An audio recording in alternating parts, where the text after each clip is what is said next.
Okay, so this might be a weird one. A friend got a hold of me and said that they had some medical equipment for me. I guess it's an oxygen concentrator. I don't know anything about it. I've heard of them. I kind of know what they do, but I don't know how they work. And apparently if you leave them sitting for a long amount of time, they stop working. So this giant box was delivered, and I don't know why it's so big or what's going on here. So we're gonna open this thing up and see exactly what one of these things is and how it works. Looks like we've got some serious packaging here. Oh wow. This thing is large. Yeah. The handle seems to be a hatch on here. I think... But let's see here. It's the Companion 590. Some warnings and stuff on here. Huh. Well, let's get this thing unboxed. Apparently, this thing is on wheels.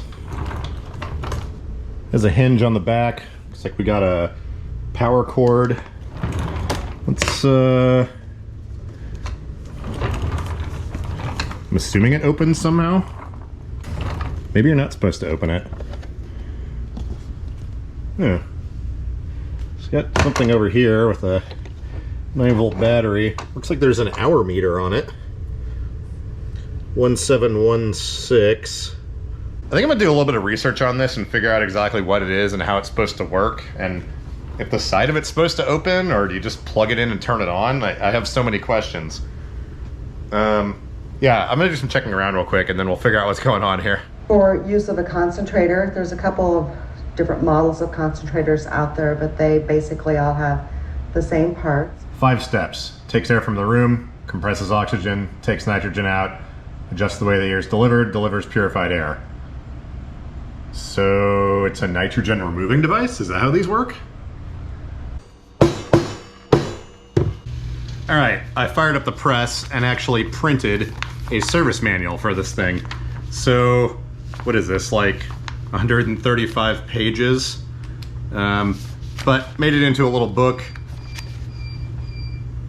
What is that beeping noise? So I'm gonna browse through this real quick and see what it takes to open this thing, because I want to open it and take a look inside before we power it up, and make sure there isn't something funky, or I don't know, spiders living in places that they shouldn't be or something.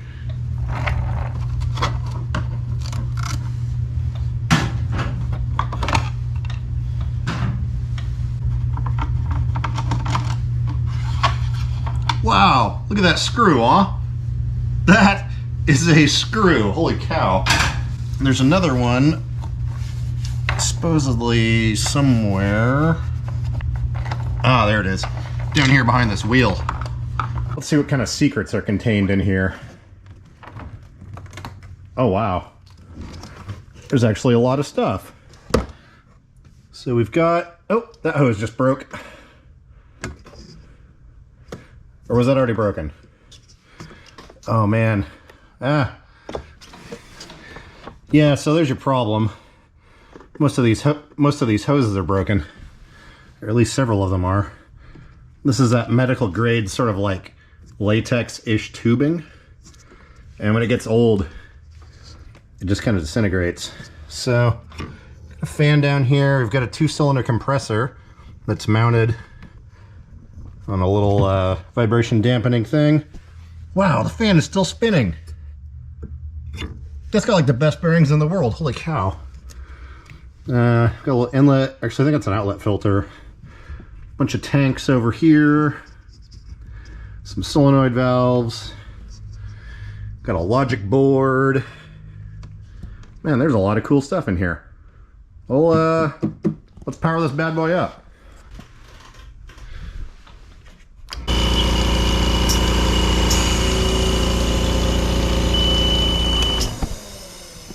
Well, this thing doesn't seem to be happy, and having those tubes broken is probably not a good idea, especially if it's going to be spilling oxygen into an area that has motor compressors and stuff. I mean, I'm sure these are spark arrested and everything, but yeah. I've been doing a little more poking around with this thing, and the more I mess with it, the more this tubing breaks. So I'm gonna get some pictures so I don't lose where the hose connections are supposed to be. There's one up here that's broken off now that used to come up and over here, and then this thing snapped off.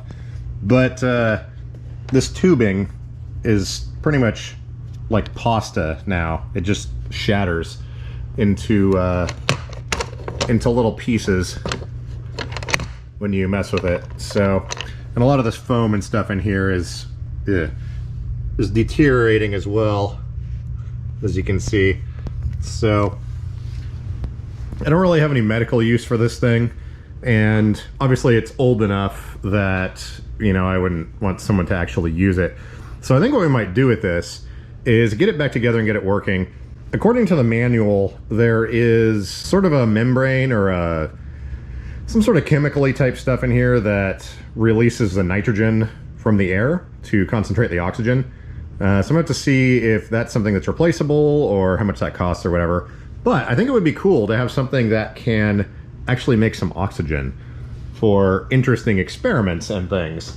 I think most of that probably involves fire. Maybe not the best idea in the world, but if nothing else, we've got a really nice compressor, a bunch of valves, and a bunch of other things for parts. So I think I'm just going to get a bunch of the tubing ordered. Turns out you got to have oxygen rated, or stuff that is gas rated, this tubing.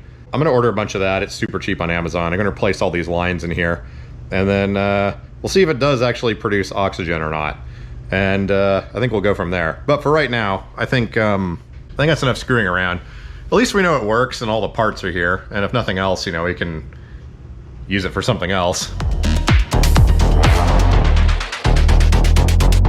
I guess I'm not gonna lie, this is a little bit weird. I'm gonna open this package, but I'm also streaming, sort of, on a Discord server with a couple people watching. But yeah, anyways, this is coffee. I know who sent it to me. I guess I need a knife though, hang on a second. Every time at the mail car, it's always going to end up as coffee.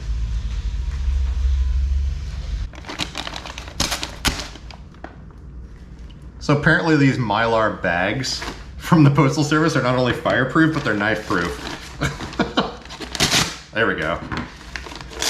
Which, yeah, fun fact, these priority mail bags are flame retardant. Actually, hang on. That's interesting. Please hold. I have a feeling we're about to start a fire. Yeah, you're trying to start another forest fire. I feel like the last time I opened a package, I also said this might be a really bad idea. Yeah, that was... Oh, it does sustain fire. These were supposed to be flame proof. What the heck? I should probably turn on the air cleaner more. Okay, well, lady at the post office that told me 4 years ago that these are flame retardant, not so much. I'm, just so you guys can see, I'm also streaming. Hi everyone! Yeah, John says hi. I'm also streaming me opening this, so I'm confused as to which camera to look at. Let's see, we've got, I don't know how you say that. Well, whatever that word is, that's what brand this is. It smells like burning in here though, which, incidentally, priority mail packaging smells like birthday candles. Okay, so we've got Whidbey something Founders Blend. Tastes like dark chocolate baking spices with mellow acidity. Coffees from Central America and Indonesia. It smells really good. So I just mixed up another batch. I've got 2 batches of coffee going right now. I think it would be irresponsible to mix up a third, but I think within 2 days I'll have one of them done or whatever. So yeah, thank you for the coffee. We've got something else here.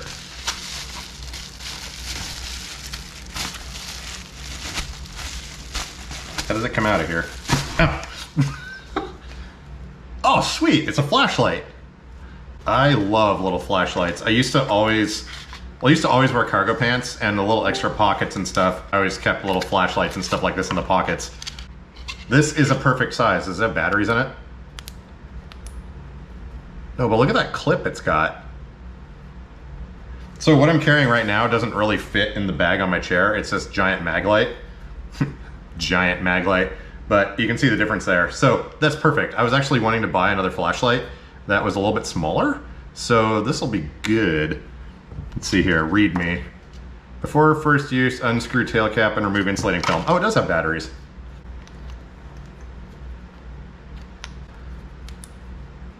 Okay, that is proper bright.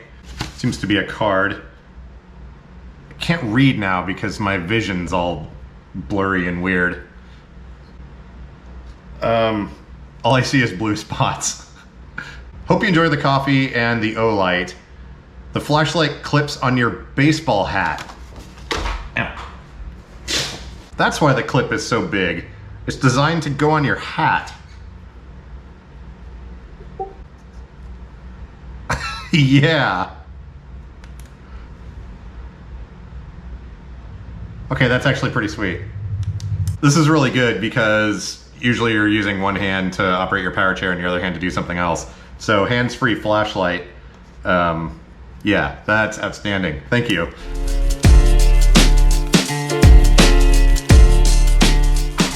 All right, fast forward a few days. I have ordered some silicone tubing to try and stick inside that machine. There may be a slight snafu. Apparently, when you order silicone tubing, I kind of forgot about measuring the diameter. You can't just measure it with a tape measure because quarter inch means 1/8 inch and 1/8 inch means something else. Anyways, the tubing that arrived, it's a lot smaller diameter than I was planning on. So this is the stuff that's inside the machine, and this is what showed up. As you can see here, there's a very slight difference, but seeing as how I'm pretty sure the machine doesn't even produce oxygen or necessarily work, we are going to, ooh, diagonal cutters. We're going to go ahead and just cram the stuff in there anyways. And if it doesn't fit over the hose barbs, we'll make it fit. And at least see if we get any sort of oxygen concentration out of this thing at all. Where did I put it? Ah, here we go. It's like some sort of weird suitcase. Yeah, also, all of this foam material that's in here, it's, yeah, whatever. But just for the sake of attempting to see how this thing works, we're gonna jam this filth in here. And yeah, so I'm gonna do that and then I'll be back. Okay, this thing's a little bit of a mess. It turns out the tubing I had was too small. I was able to make some of the connections like right here and here, and then this carryover piece that goes on the back of this thing. But then there are some lines that came up here and then split off and go here. And I actually used leg bag tubing for that, which was too big. So I don't know if these compression fittings are gonna hold, but let's hit the button and see what happens.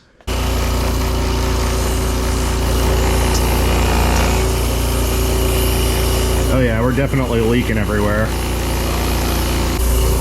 Does not smell like oxygen's coming out of there though. Like I said, I'm pretty sure this thing doesn't work, and I don't know if they have to warm up or if it takes a while before they actually start doing anything. Oh, that's broken too. But yeah, we'll get it figured out. Or at least figure out what we're gonna do with the thing. Okay, and there we go. We have confirmation from the machine. Apparently it's got an oxygen sensor on the board in here. And it is just confirmed that we're not making oxygen. There's a crazy leak there though, and I'm kind of curious to fix that. So I'm gonna go get some more tubing and then we'll see what this thing does. Okay, well when the cover's open, this beast is a little bit rattly, but I was able to use some grungy hose clamps here. I used the hose clamps and got most of the leaks taken care of. What I need to do now though is look through the theory of operation manual and figure out what the membrane material is in there that does the nitrogen gas conversion. So I'm gonna do a little bit more research. It seems to be working now, we don't have leaks. I didn't grab the proper size tubing, but again, I'm just kind of curious how these things work and to see if they are fixable. I know they've got like an expiration date and they don't work after a certain amount of time, but I want to know why and if I can fix that. Plus, if nothing else, this thing's kind of a nice white noise generator. I mean, how much of a waste of energy is that? Actually, let's see how much power this thing uses. Ah, there we go. Okay, so we're pulling 300 and almost 400 watts at times. That's quite a bit. 400. Yeah, that might be on the high end of things to use as a white noise generator. It does stop rattling when I put all the screws back in it, but yeah, interesting note. After much trolling around on the internet and looking through things, I figured out exactly what's going on here. We have our compressor down here, which is compressing the air, and it goes into this tank over here, which is a heat exchanger. And then it comes out of that into this manifold system here. There's 4 different valves, and these 2 center tanks here are sieve beds, or zeolite. They're filled with a material that basically acts as a filter, and they can either trap oxygen or trap nitrogen depending on whether there's pressure or vacuum. So we've got 4 valves here that basically reverse the pressure in those 2 tanks. The first tank takes out most of the nitrogen, passes it on the second one, it takes out any remaining, and then it comes out into this surge tank here, which is basically the output. And then the nitrogen and whatnot is vented down here, and there's a fan that blows it out the bottom of the machine. So what happens is the zeolite in here can get contaminated from moisture, and apparently it's fairly sensitive to temperature. The zeolite is a very, very microscopic or really small material, and there's a lot of surface area or pores on it, but it's very susceptible to moisture. And as the machine runs, the tanks pressurize and then basically pull vacuum. Well, not necessarily vacuum as decompress, but if the air coming in is the wrong temperature, or it's operated in a cold environment or an environment that's too warm, as the tanks pressurize and depressurize, you get condensation. And the pores and everything else in that material are so tiny that when moisture gets in there, it basically gets trapped and it can't come out. These tanks are supposedly repairable or refillable. Not on this particular machine, but essentially you would pull these center 2 tanks out of here. You'd open them up, dump all the zeolite out, and re-pour new material in there. But we're talking microscopic level stuff. Like, this is asbestos level things where when it gets in your lungs, it's not going to come out. I mean, I don't think it causes cancer, but getting stuff trapped in your lungs is a really bad idea. Also, speaking of really bad ideas, if you're going to be using one of these machines, don't screw with it. Don't even do, like, you can change the filters and stuff on the outside, but don't open the cabinet, don't mess around with it, don't try to refill it or do anything like that. There's a fairly substantial community of people that use these for hobbyist purposes, glass blowing, other things like that. So there are some manuals and parts and stuff you can buy for these, but if it's for medical purposes, do not take it apart, do not do anything with it. There's a bunch of different types of zeolite material, and it's either sieve or sieve, I don't know how they pronounce it, but the sieve tanks or the zeolite tanks are replaceable as entire units, but they're kind of expensive, and it's something that a trained technician should be messing with. So yes, I am screwing around with this. I'm not going to be using it for medical purposes. I'm not going to give this to anyone, and they're not going to be using it. It's past its effective life, basically. So at this point, we're just screwing around with it. Now, I'm almost wishing I hadn't taken this thing apart, because seriously, I'm going to repeat myself. Do not mess with your oxygen concentrator. People have taken my words out of context in the past, and it's resulted in interesting situations. So, unless you're an idiot like me and you just want to screw around with things and possibly have it catch fire because there's leaky lines everywhere, don't do anything I'm doing. Again, this is completely pointless, but I think it would be cool to have a machine that just produces oxygen.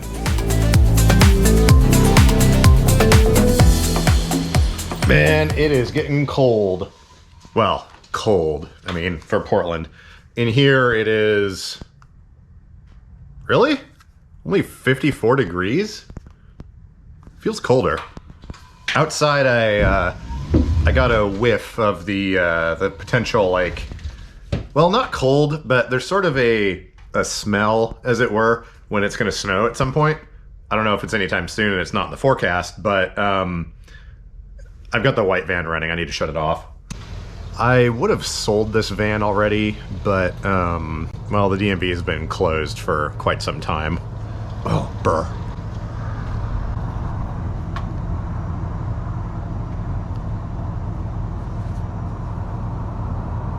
Wait, really?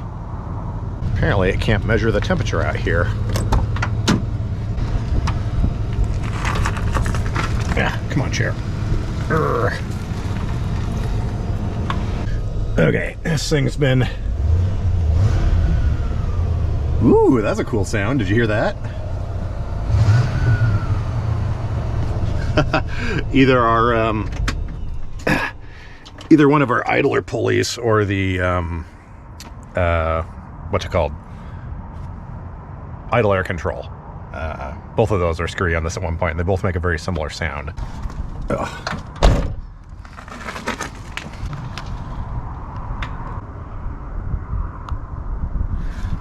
I knew it was colder than 40 degrees out here. All of the weather stuff says it's like 41 degrees, but according to this, it's 27, 28. Anyways, I was just running that van for a little while. I just don't know if I want to sell it at this point. Like, I mean, it works for me, but with the DMV being closed and everything, it's like, I don't know where I put the title, and I've been trying for like 4 months to get an appointment at the DMV. Blah, blah, blah, insert excuses. I have it now, and it runs. It is kind of nice. Well, I almost said that UVLs were nice. Those things are constantly getting stuck and needing adjustments, blah, blah, blah, whatever. But the thing's got like 280,000 miles on it. I know it works. But having a UVL means that there's more floor space inside, which means I can get more chairs in there and larger chairs. So, I don't know. I'm toying with the idea of just hanging on to it because I wouldn't be able to get more than like $1,500 out of it. Plus, it might be cool. I always wanted to put a new rear axle on that thing and put a bit of a lift on it. It already has a 4-inch lift. Well, it's a body lift, but I want to do a suspension lift. And I feel like parts could be had with that thing pretty easily. So, I don't know. I have no idea what my plans are at this point. But coming into winter time now, it would be nice to have sort of a backup beater vehicle. So I don't know. I've got a couple sets of hand controls left laying around in here, so I might just throw something back in there and hang on to it for now. Oh, by the way, the nail is still in the tire. It's been in there for like 2 months now. It's holding air. But yeah, I don't know. We'll figure out something. Speaking of figuring things out, I think we're going to table this, whatchamacallit, oxygen concentrator. We're going to table that thing for now. It turns out you can't take apart the sieve filters, sieve, whatever. You can't take apart those sieve beds, whatever those canisters are in there, and refill them. And even if you do, it's a major inhalation hazard. That dust is like 5 times worse than asbestos, apparently. And once it gets into your lungs, it doesn't come out. So I'm going to stick that thing in the corner for now. I think I've identified a few chairs in here I'm going to get rid of. There's an old TDX, what is this thing? I think it's an SP. Can't really see it. I think I'm going to part that thing out. It's got one motor on it that's bad. That's one of the ones that I found outside in the dumpster in the rain. But yeah, I don't know. I just, I pulled the Frontier V6 out today. Put some air in the tires. I think, I kind of like, boy, I'm talking a lot, aren't I? Hang on, let's go inside, it's warmer. What was I saying? Oh yeah, winter months are coming up now, and seeing as how it's 27 degrees outside, I think winter is my favorite season, as far as like, well, freezing to death, but I would rather be too cold than too warm, because there's something nice about sitting in front of a fire and warming up. But I think I'm going to grab the Frontier V6 here sometime soon, and we're going to go mobbing around in that thing. It's been a while since I've basked in the glory of the Frontier V6 off-road chair and its ability to trample on people's flower beds and just go wherever you want. So many projects and things going on. But anyways, we'll figure something out. There's always things to film and things to do. And for some reason, I feel a lot more motivated recently to go do stuff. So yeah, anyways, there's that.